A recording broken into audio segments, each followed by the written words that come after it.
The boy grabbed the billionaire's hand and said, "Follow me before it's too late." Daniel Reeves was the richest man in Chicago, but in that moment, his hands were shaking like a small child's. 9-year-old Eli Bailey had never spoken to him directly before that day.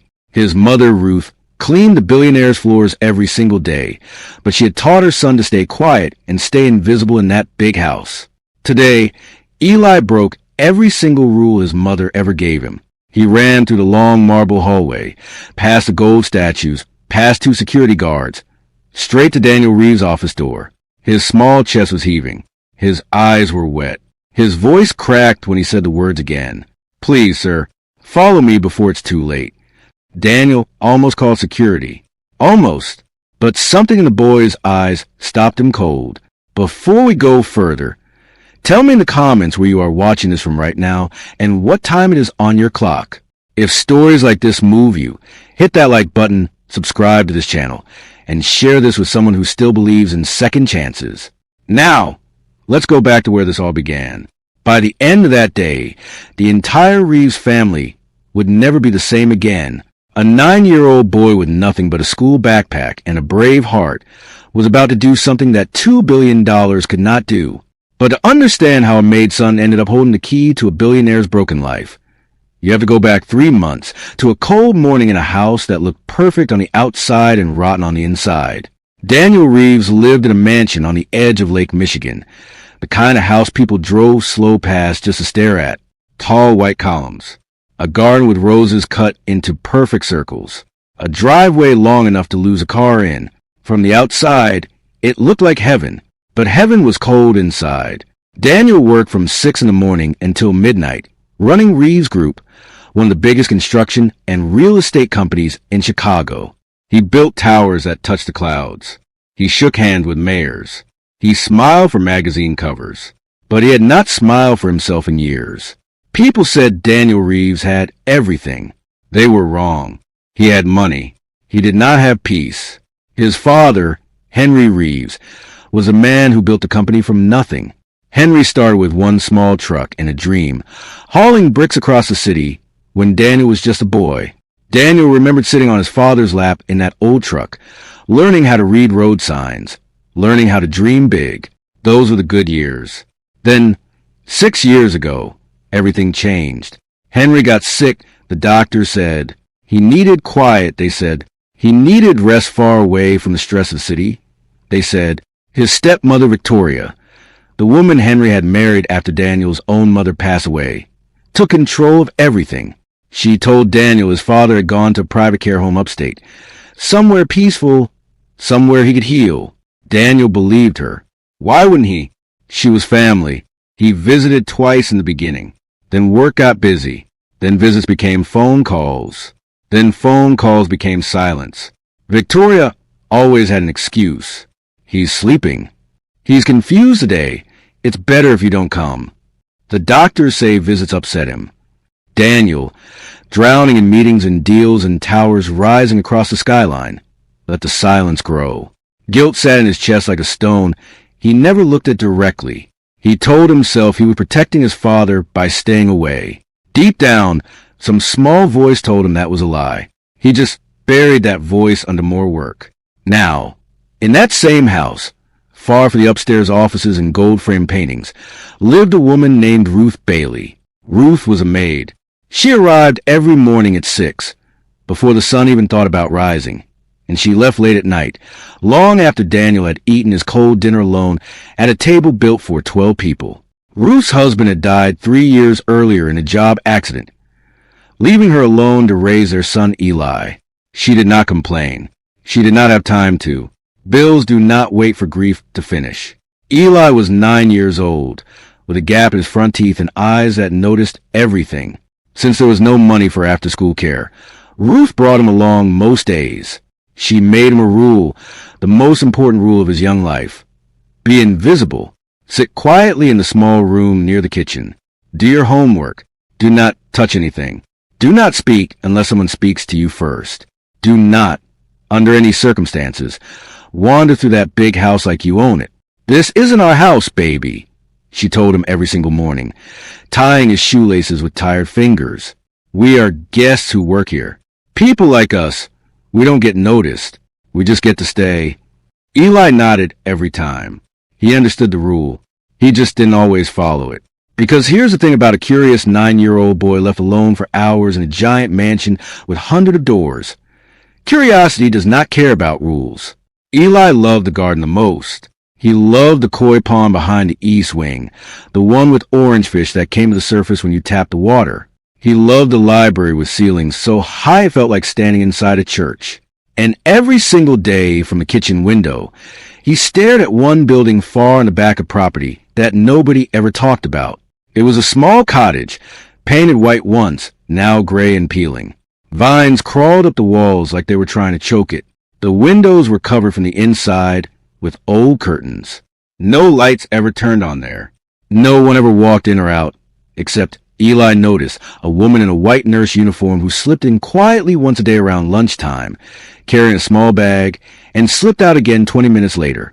Mama, who lives in that little house? Eli asked one afternoon, pointing through the window. Ruth's hand stopped moving on the dish. She was drying. Just for a second. Nobody lives there, she said, too fast. It's old storage. Stay away from it. But Eli had seen her hand stop. He had seen grown-ups lie before. His mother's voice had that same careful shake she used when she told him everything was fine after his father died, when nothing was fine at all. He didn't ask again, but he didn't forget either.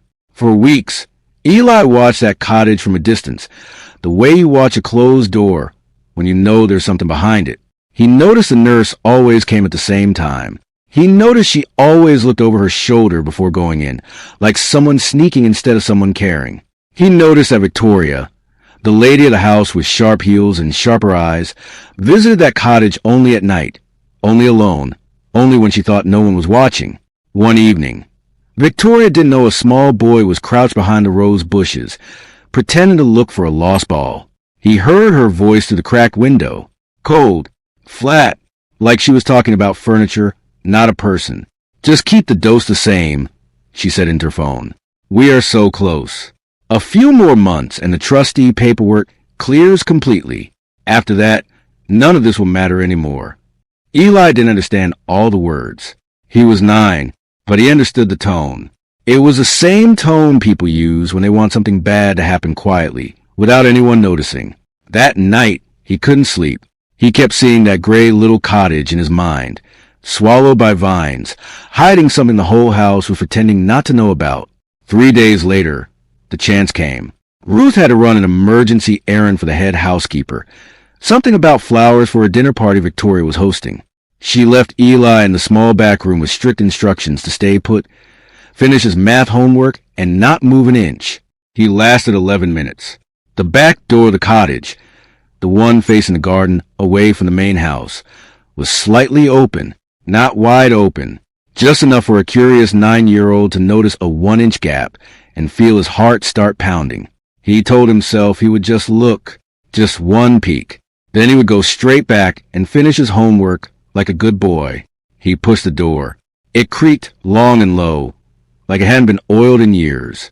The smell hit him first, the smell of medicine, dust, and something sour underneath it all. The curtains blocked most of the sunlight, but a thin line of afternoon light cut across the room, landing on a hospital bed pushed against the far wall. And in that bed was a man. He looked like a skeleton wrapped in skin. His white hair was thin and matted. His cheeks had collapsed inward. Tubes ran from his arm to a bag, hanging on a metal pole. His eyes were closed, but his chest moved up and down, slow, shaky, alive. Eli's whole body went cold. He wanted to run. Every instinct screamed at him to run. Then the old man's eyes opened. For a long moment, neither of them moved. The old man's eyes, pale blue and watery, focused slowly on the small boy standing frozen in his doorway. Are you an angel? The old man whispered, his voice like dry paper rubbing together. Eli shook his head fast. No, sir. I'm Eli. I'm sorry, I shouldn't be here. I'll go. Wait. The old man lifted one trembling hand, barely an inch off the blanket. Please, wait.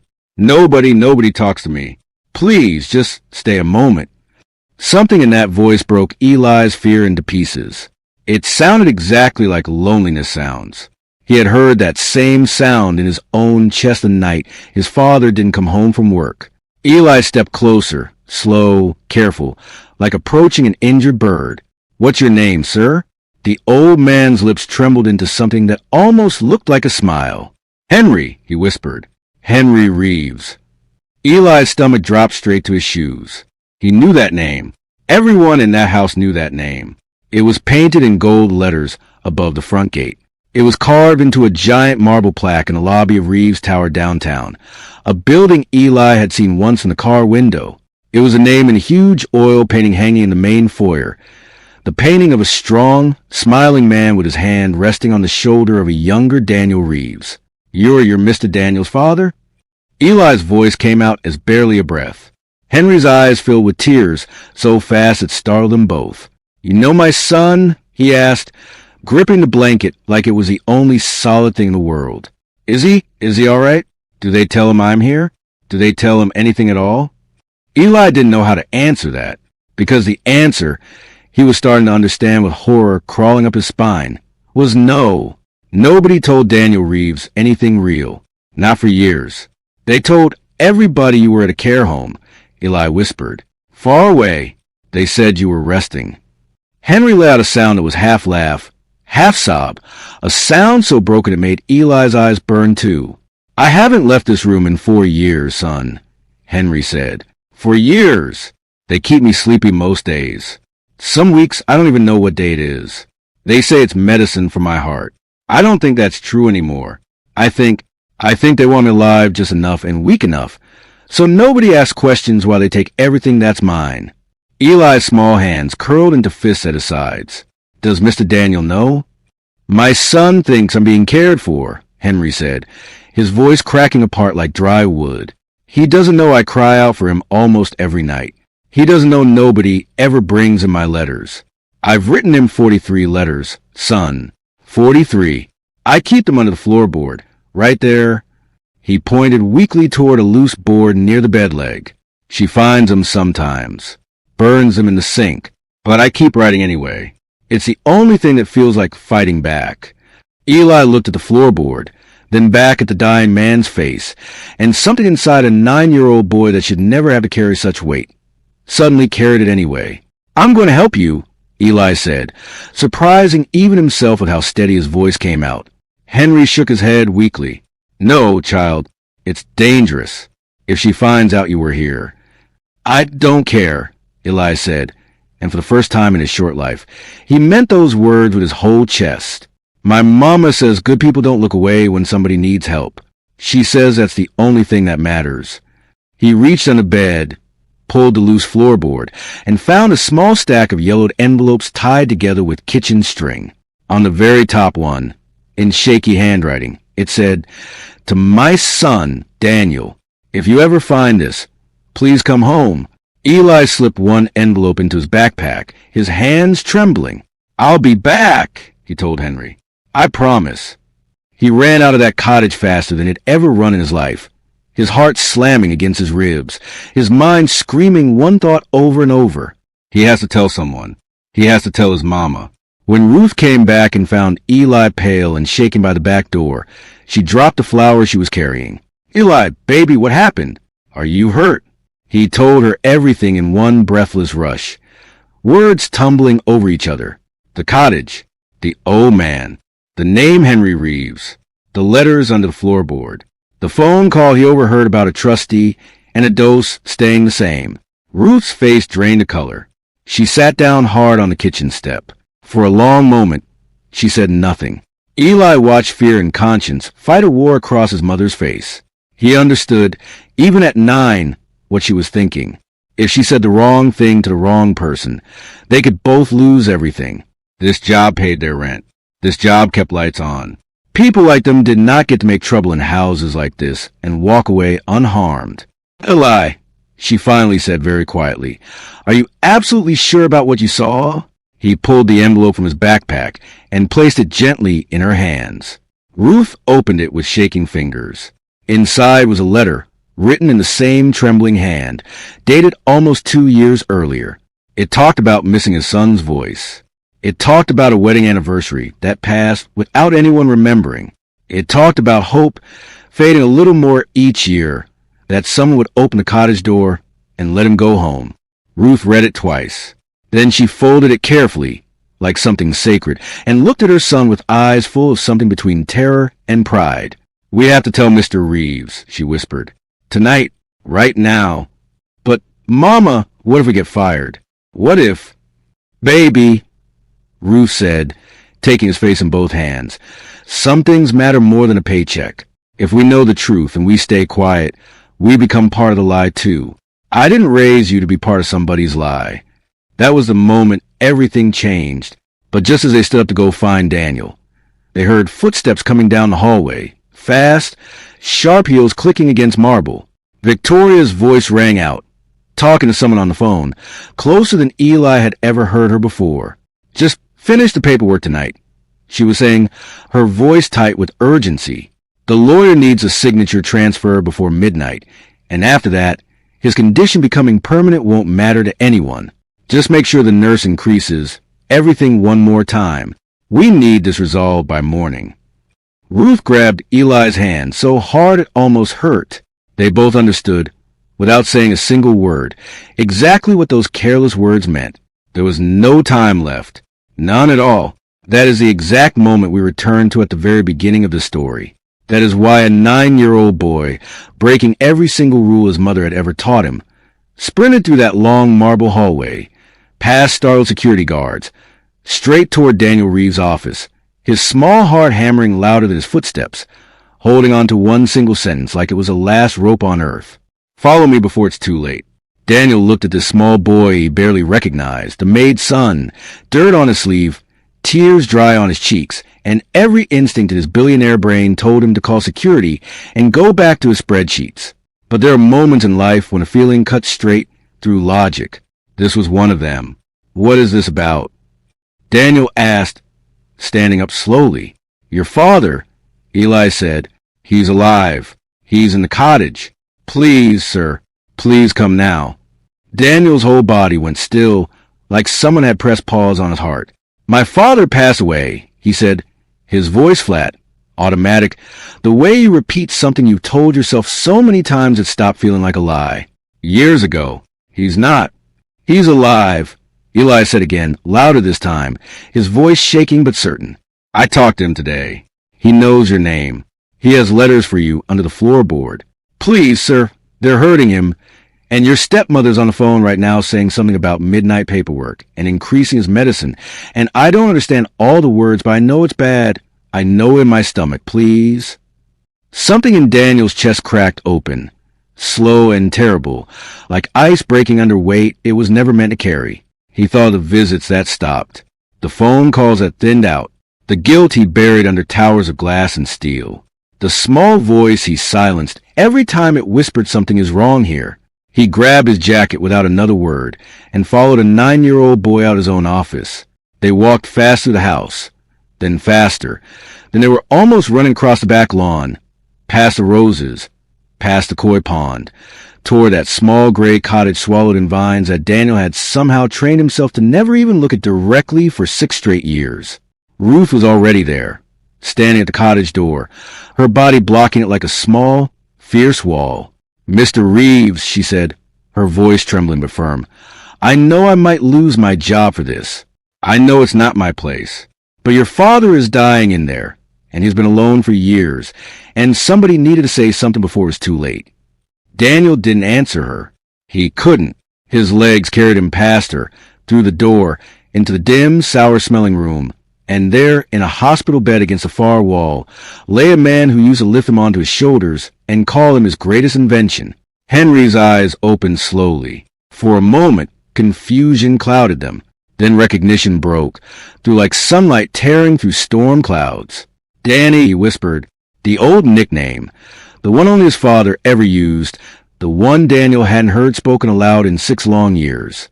Daniel froze completely, the way the title of this very story promised he would. His legs locked. His chest stopped moving. The powerful billionaire who negotiated million-dollar deals without blinking stood frozen in a doorway, staring at a ghost that was breathing. "Dad!" The word came out broken, cracked down the middle, sounding exactly like the 9-year-old boy he used to be. He crossed the room in 3 unsteady steps and dropped to his knees beside the bed, taking his father's thin, trembling hand into both of his own. "They told me you were resting somewhere peaceful," Daniel said, his voice shattering apart.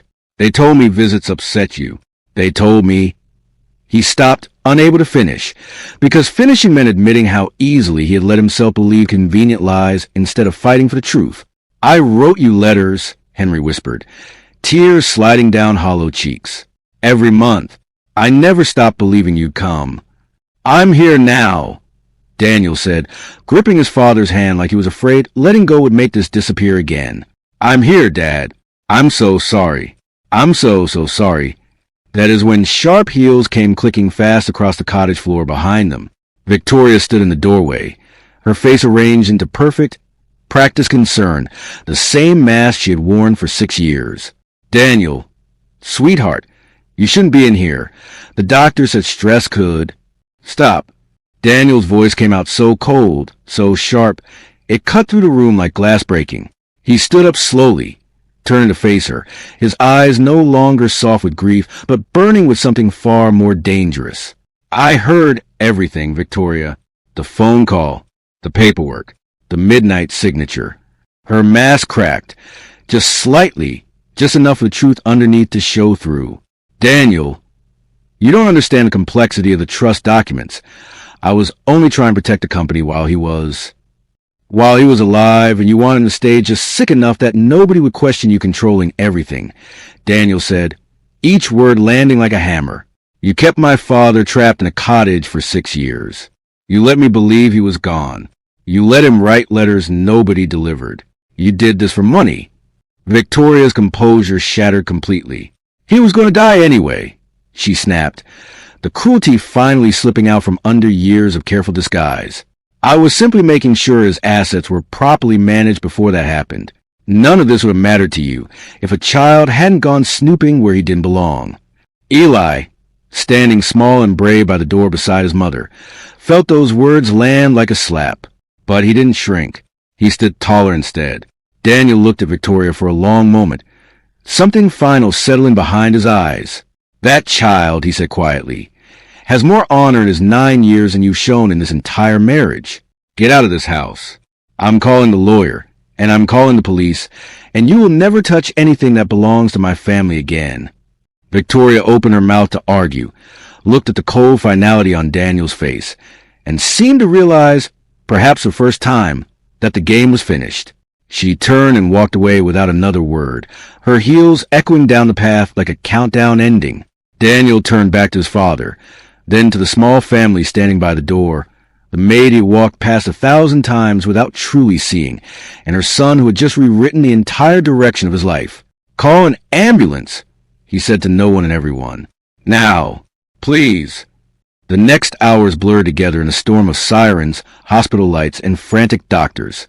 Henry Reeves was rushed to the hospital, his body weak from years of neglect, his heart fragile, but the doctors confirmed with cautious relief, still strong enough to fight. He had been kept just sick enough to control, never quite healthy enough to leave, but never quite far enough gone to die completely.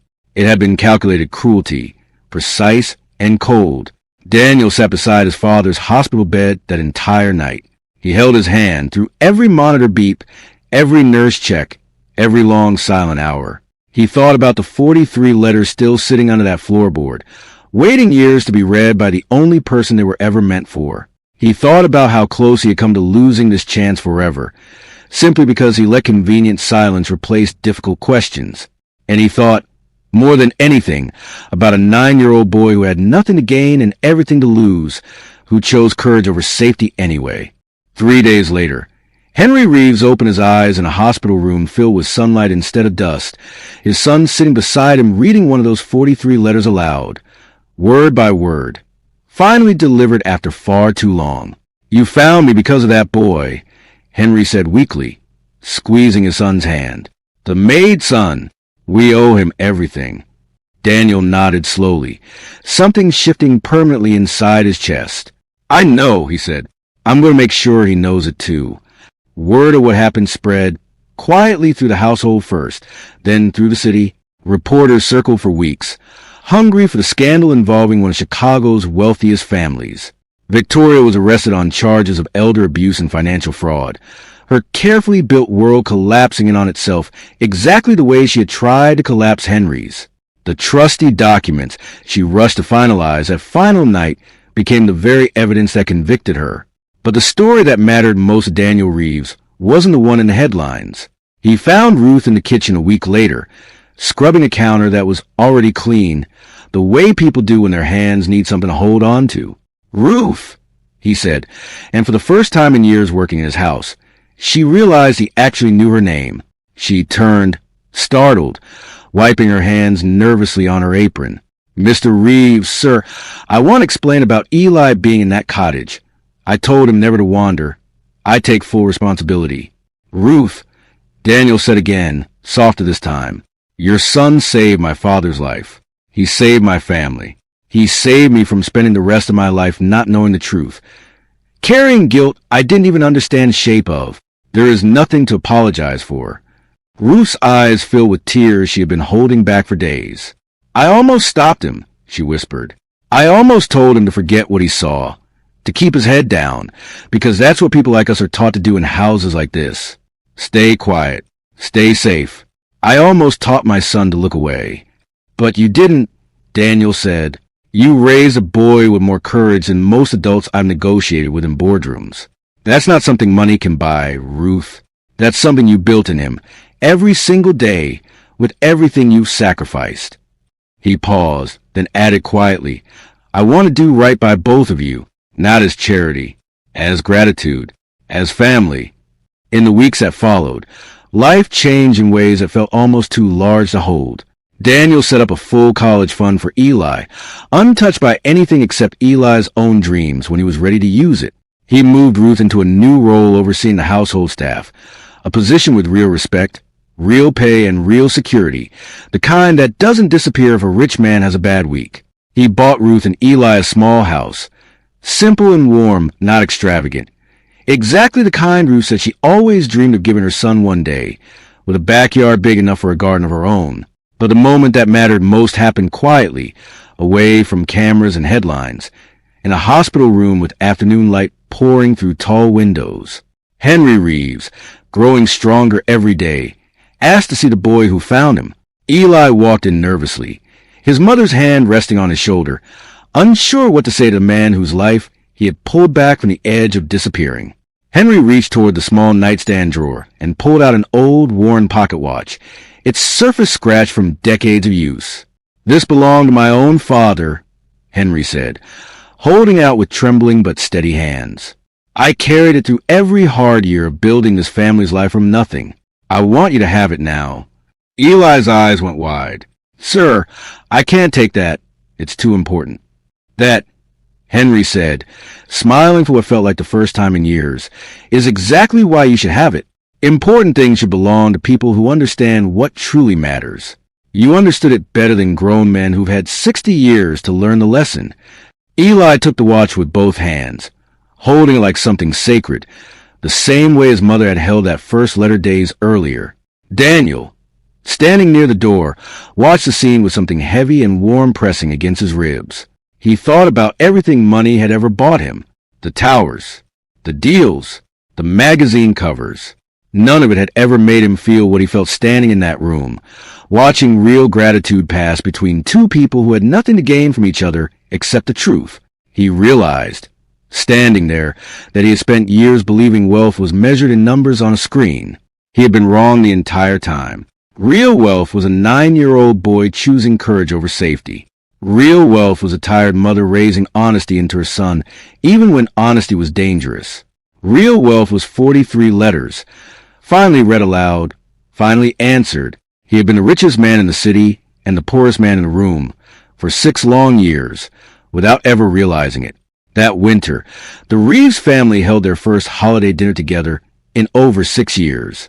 Henry sat at the head of the table, thinner than he used to be, but with color returning to his cheeks and light returning to his eyes. Daniel sat beside him. No laptop, no phone, fully present for the first time anyone could remember. And two new chairs sat at that long table, no longer empty, no longer occupied by strangers expected to stay invisible. Ruth and Eli sat among the family that night, not as staff, not as guests, but as the people who had given the Reeves family back to itself. Eli wore the old pocket watch clipped carefully inside his jacket pocket, and every few minutes, his hand drifted there just to feel it was real. Outside, snow fell quietly over Chicago's skyline, over towers Daniel Reeves had built with steel and ambition, towers that meant nothing compared to the warmth sitting around that table now. Daniel looked around at his father, alive and laughing softly at something Eli said, and he understood, finally and completely, that the most important thing he had ever built in his entire life wasn't any building at all. It was this moment, this family, this second chance, delivered by a brave little boy who refused to stay quiet, when staying quiet would have been so much easier. Here are 10 lessons this story leaves behind, simple enough for anyone to carry forward.